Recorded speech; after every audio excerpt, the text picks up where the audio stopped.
It could be Long v. Robinson minus the title decider. In effect, a trilogy of contests between Alliance leader Naomi Long and a DUP candidate called Robinson appears to be on the cards. Mrs. Long is set for another battle with the DUP in the finely balanced constituency of East Belfast. She has signalled she is willing to stand again for the party after seizing the seat from Peter Robinson 7 years ago in 2010. But her candidature would have to be approved by the party's executive, which a spokesman said was not a foregone conclusion. Former leader David Ford warned, however, that rival parties would find it difficult to justify a pact to prevent Mrs. Long from victory. Both DUP and UP representatives are talking about a pact to maximize the number of MPs who will attend and work for their constituents at Westminster. Clearly, there is already a pact on language, he said. That argument may have some sway in a constituency like Fermanagh South Tyrone, where the contest will be with an abstentionist candidate from Sinn Féin.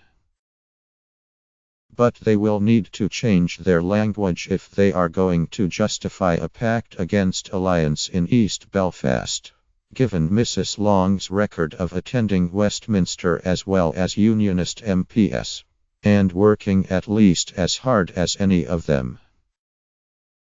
A party spokesman added about Mrs. Long, "She's willing to put her name forward, but it's a Democratic Party, so it has to be okayed by the wider party before anything is official." Mrs. Long said, "I am willing to stand if the party wish me to stand, but that is in the hands of others. I have put the option on the table. In really polarized Westminster elections, Alliance does better in proportional representation assembly elections. Everyone focuses on East Belfast, but there is also a four-way split in South Belfast, and there is a chance for Alliance to come through there very strongly." 2 years ago, the DUP's Gavin Robinson won back the seat boosted by a pan-unionist pact, although Mrs. Long increased her own vote by 4,000. The odds seemed stacked in Mr. Robinson's favour given the cross-party pact the DUP had engaged in prior to the election, which saw other unionist candidates stand aside to afford him a clear run at victory. But in his victory speech he struck a wrong note in criticizing his defeated opponent. "I am delighted that the last 5 long years are over, that a new day has dawned in East Belfast," he said. When people were offered the choice as to whether they wished to go forward or back, they chose forward. They chose forward with somebody they could trust, rather than back to a party that are only interested in offering us a future if we share their view.